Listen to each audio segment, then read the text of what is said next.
खैर तो है ना कुब्बा होया वचना नवाज शरीफ हो धौन वेच वाड़ गया है कल तो तू खैरी मेरी लगा वचना की बनया मौलवी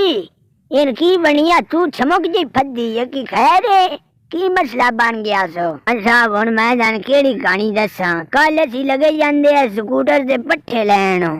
कमान जी चो पट्ठे बनाए ने बना के जो दो जनाब उत्ते गड्डी सट्टी है मैं ना आख्या भी तू अगली साइड ते आ जा स्कूटर ते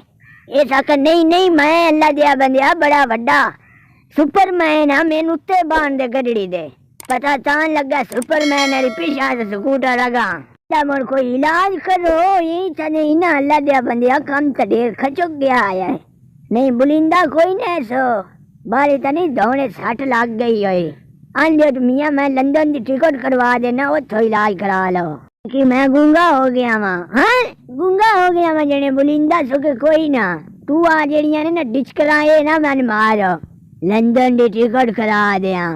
मौलवी की तू तमाशा बनाया अगा आज दे काट चौक मेरी साहब वो अगो साइड से बना इंदी मैंने एक बारी पिछो ना चमक नाल चौक खड्डन दे मैं दाम कार लेना वा ताम चमंतर चुम चमंतर कीन कदंटर डोंड मंटर कीन कुमंटर जीला बिला टी कुमंटर छू दाम छू हाँ भाई को फर्क भी एक ही में फर्क पै जाना इन परा मुंह करने इंदा परली साइड लांदे आलो तो पीछो बाज के लात मारता चौक निकलनी है इन दाम की किदे चौक निकलनी है और आज दे मेरे यार माल वाला सोटा ले आंदी मैं चौक कड्डा इथे लम्या पा के मंजी थे जाने कि कोई ना है तू जाने कि कोई ना तू चंगा एक ड्रामा बनाया और आज दे मैंने पतावे ना सोटा